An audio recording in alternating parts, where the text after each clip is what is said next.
शुंभ निशुंभ कोई साधारण असुर नहीं है भैया, और उनके यहाँ होने के पीछे भी अवश्य ही कोई बहुत बड़ा कारण है। तो बताओ गणेश, ये शुंभ और निशुंभ हैं कौन?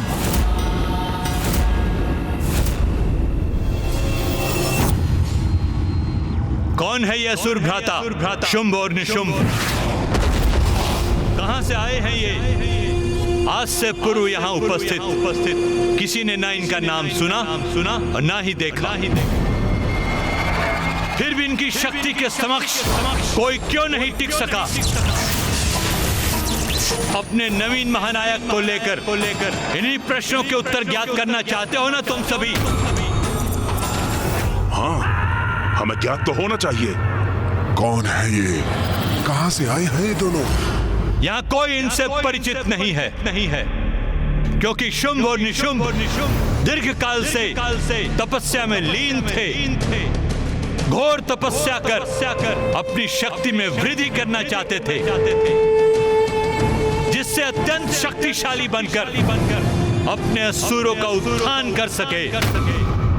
तब के परिणाम स्वरूप कौन सा वरदान प्राप्त किया इन दोनों ने? तो इनकी शक्ति का कारण इनका तप ही है। आज शुंभ के राज्याभिषेक के पूर्व मैं इन दोनों भ्राताओं का पूर्ण परिचय दूंगा। असुरों का नवीन महानायक शुंभ और उसका भ्राता निशुंभ ऋषि कश्यप और प्रजापति दक्ष की पुत्री देवी दानु के पुत्र हैं, और इनका अग्रज भी अत्यंत शक्तिशाली असुर था और उसका नाम था नमूची।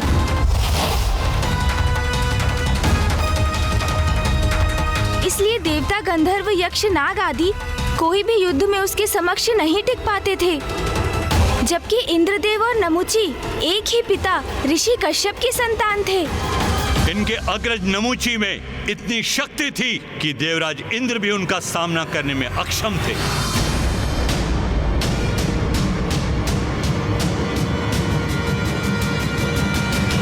देवराज इंद्र भी सामना नहीं कर सकते थे नमूची का, तो क्या देवराज और नमूची का सामना भी हुआ? किंतु फिर क्या हुआ? नमूची देवराज के आसन पर स्थित क्यों नहीं है?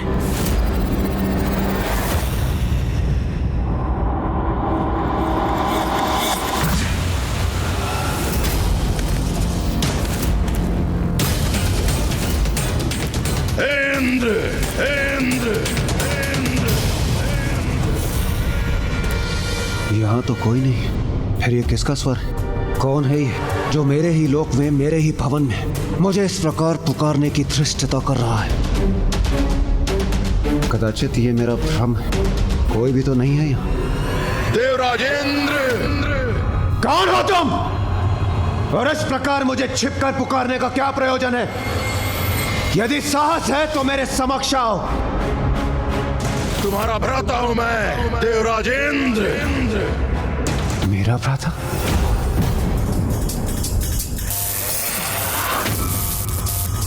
मैं हूं नमूची।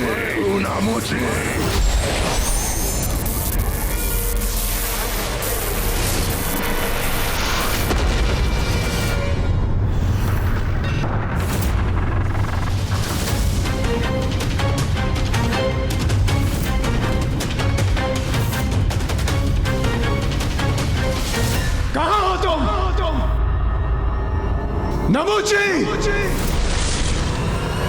आओ नमूची, मेरे समक्ष आओ। क्या हुआ भीरू नमूची?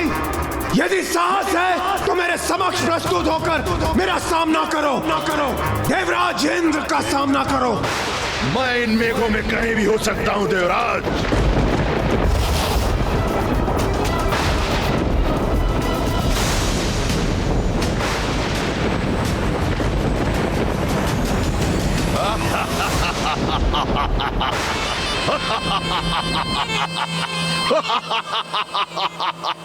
क्या हुआ इंद्र? मेरा उपहार नहीं भाया तुम्हें?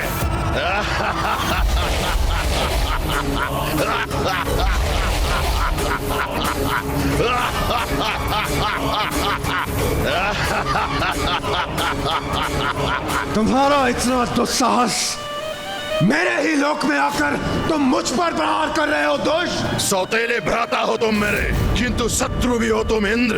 तुम्हें स्वर्ग के सिंहासन से हटाकर ही रहूंगा। सौतेले भाई हो, इसलिए तुम्हें यहाँ से सुरक्षित लौटने का अवसर दे रहा हूँ। यदि कोई अन्य असुर होता तो अब तक मैं उसका वध कर चुका होता। जाओ, लौट जाओ यहाँ से।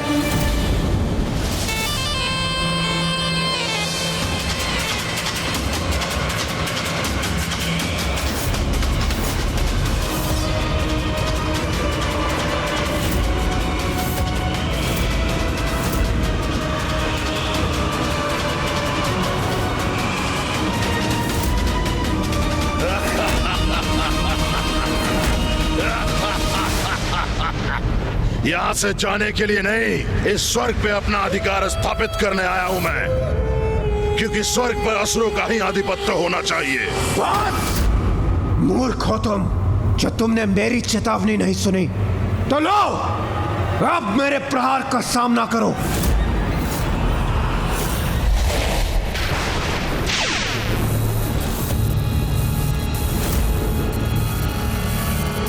अब तुम्हें कोई नहीं बचा सकता।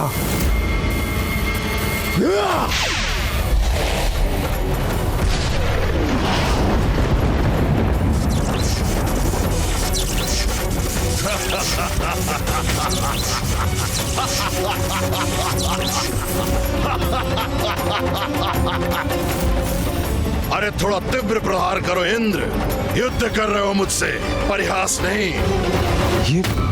ये कैसे संभव है? इस पर मेरे प्रहार का तनिक भी प्रभाव नहीं हुआ। उचित है, और शक्तिशाली प्रहार करूंगा मैं इस पर।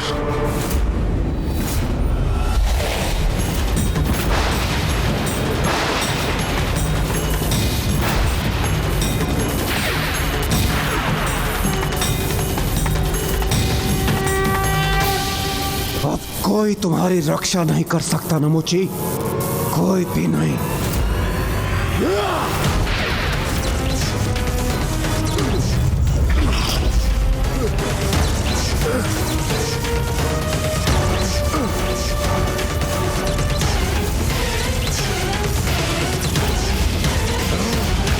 विद्युत की ऊर्जा से संपन्न है मेरा वज्र नमुची, और अब मैं अपने वज्र की विद्युत शक्ति से तुम्हें अपने लोक वापस लौटाऊंगा। इस दुष्ट ने बांध दिया मुझे, किंतु इससे अधिक वो और कुछ नहीं कर सकता।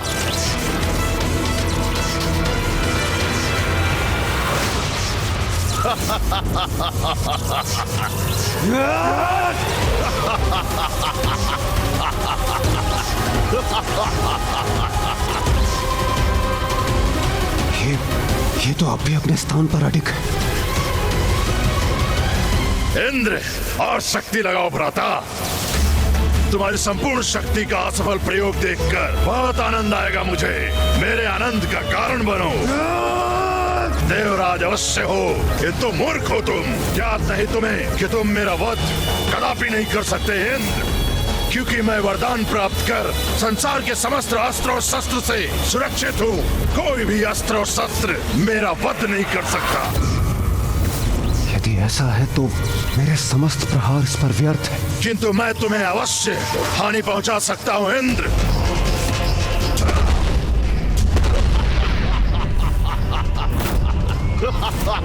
इसने तो स्वयं को मेरे बंधन से मुक्त भी कर ली। मेरे हाथों से तुम्हारी पराजय निश्चित है।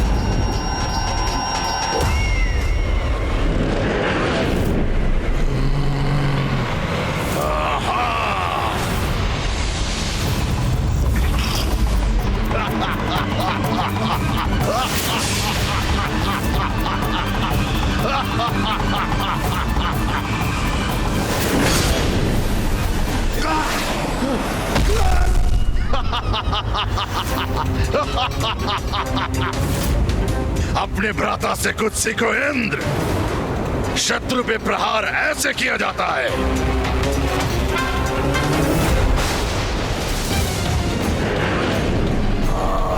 ये तो पुनः वार करने को तैयार है। और शत्रु को धूल दूषित करने के लिए और सशक्त प्रहार ऐसे होता है।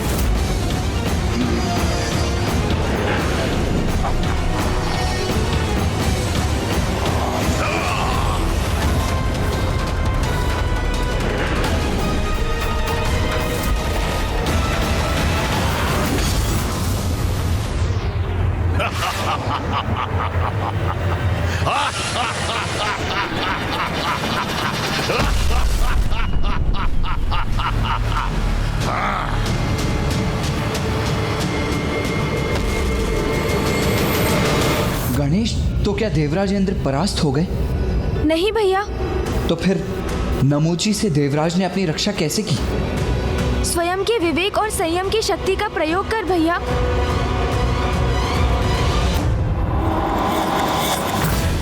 अब कहाँ है वो दुष्ट नमूची?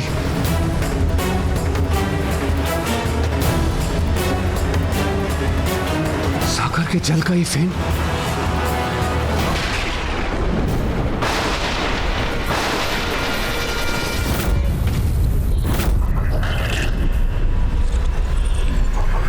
सागर का ये फेन संयुक्त होकर जुड़कर किसी तंत्र युक्त धार और अस्त्र के समान हो गया है।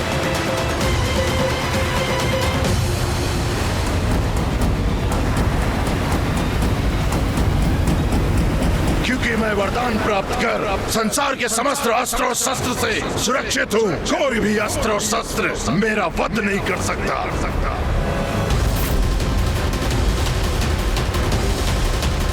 ऐसा अस्त्र जो अस्त्र ना हो।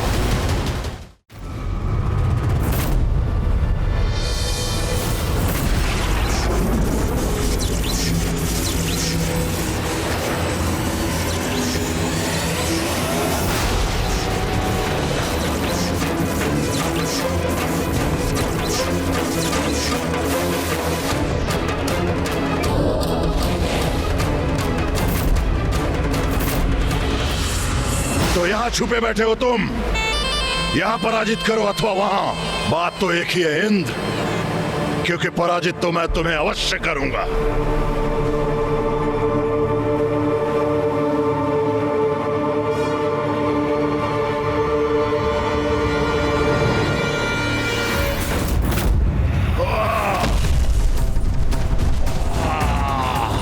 क्या हुआ भ्राता श्री नमूची? आप तो आहत हो गए, वो भी इस साधारण फेन से। मुझसे चल कर इंद्र, इसका उचित दंड दूंगा तुम्हें।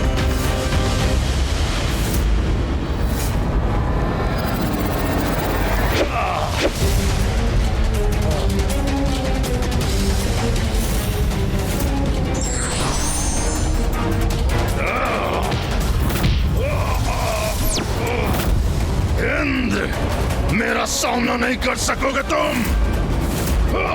नमूची, हमारी दृष्टता अब और सफल नहीं होगी, कदापि नहीं। अब अंत होगा तुम्हारा दुष्ट।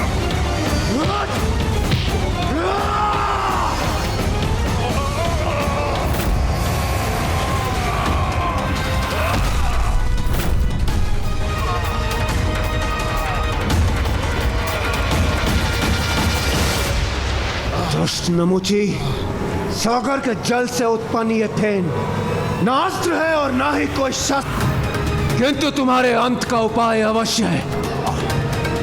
किसी अस्त्र शस्त्र से नहीं, इसी फेन से होगा तुम्हारा अंत।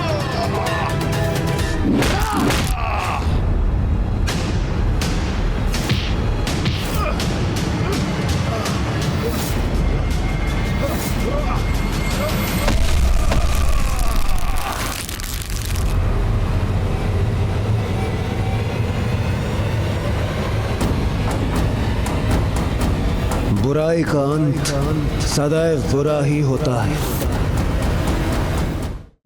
एक असुर का अंत हुआ तो दूसरे का उत्थान, और इस प्रकार अपने भ्राता के वध की सूचना शुंभ और निशुंभ को मिली।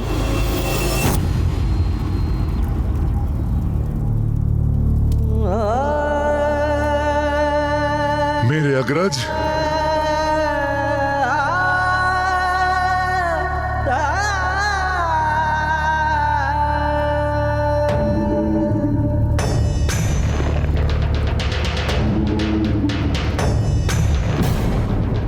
कौन है वो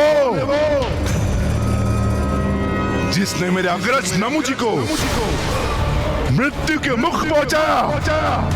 किसने किया है दुस्साहस?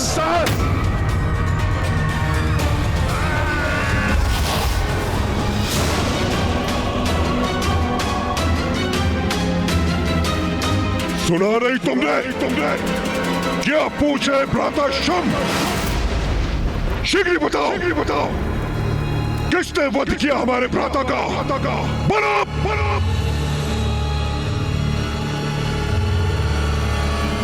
स्वामी, देवराज इंद्र ने ये दुष्कृत्य किया है। स्वामी, देवराज इंद्र ने छल से नमूची जी का वध किया है।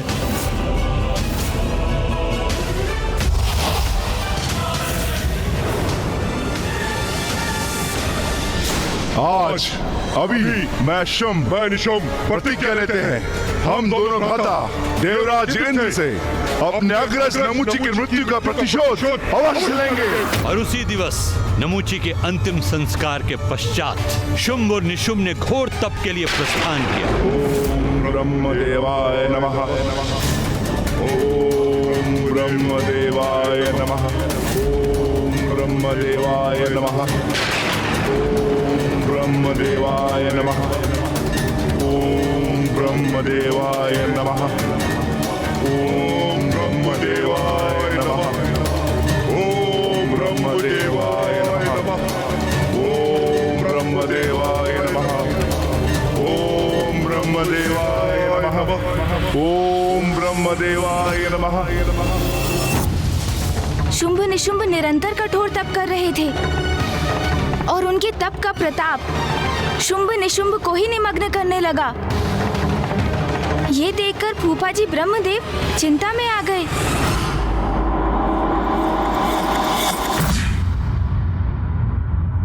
ओम ब्रह्मदेवाय नमः।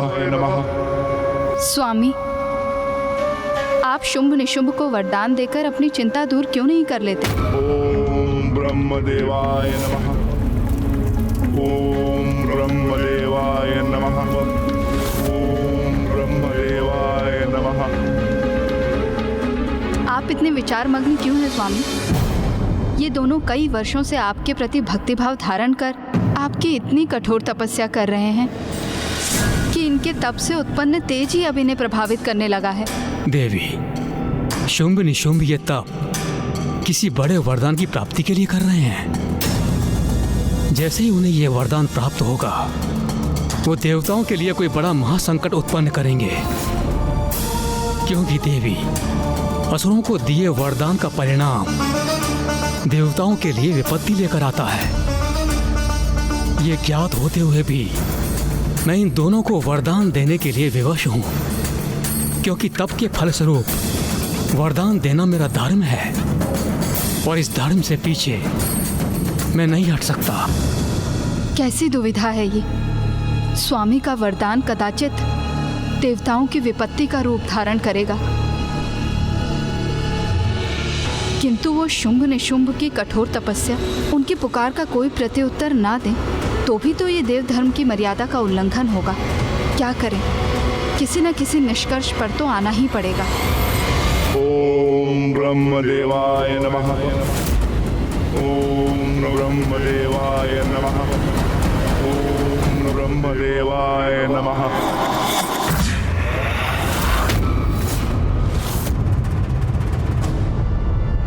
तो गणेश, फूफा जी ब्रह्मदेव ने क्या किया? वही जो उन्हें देव धर्म के लिए करना उचित लगा।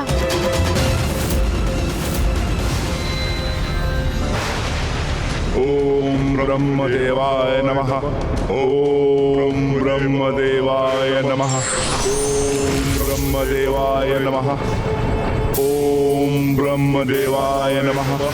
ओम ब्रह्मदेवाय नमः। ओम ब्रह्मदेवाय। पुत्र शुंभ निशुंभ,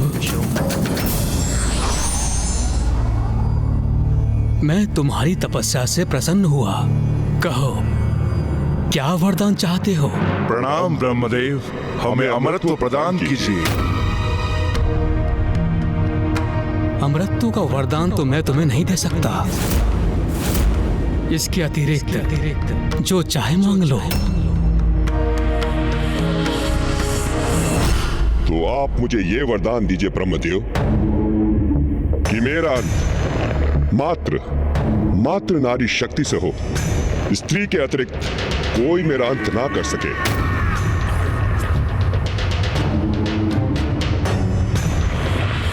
तथास्तु। तथास्तु।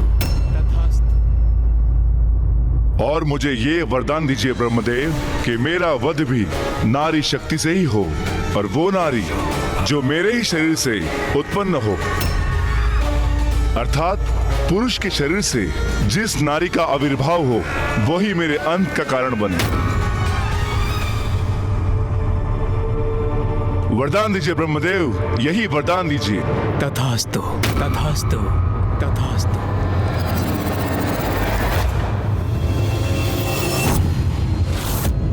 उनके ही शरीर से उत्पन्न स्त्री शक्ति, ये कैसे संभव है?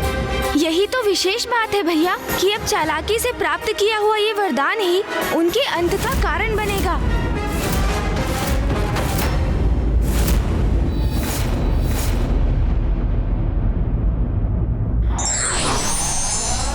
प्रतिशोध की भावना कभी और किसी के लिए भी उचित नहीं होती।